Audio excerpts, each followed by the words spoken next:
უკრაინამ სამარის ოლქში რუსეთის უმსხვილესი ქიმიური საწარმო დაბომბა. დრონები თავდასხმა რამდენიმე ობიექტზე განხორციელდა, მათ შორის ტოლიატის ქარხანაზე. იერიშების შედეგად ტერიტორიაზე ხანძარი გაჩნდა. თავდასხმის ქვეშ იყო ტაგანროგის ადგილობრივმა ხელისუფლებამ დაადასტურა სამხედრო საწყობების განადგურება.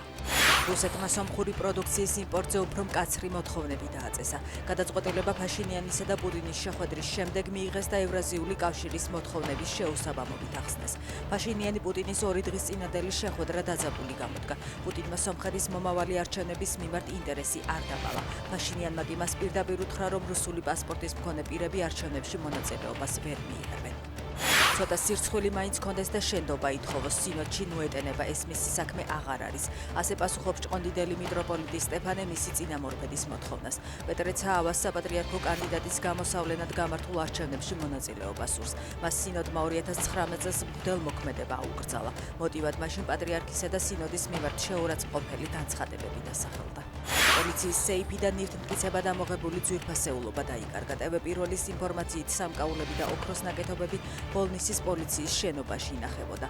მომხდართან დაკავშირებით გამოძიება პროკურატურამ დაიწყო.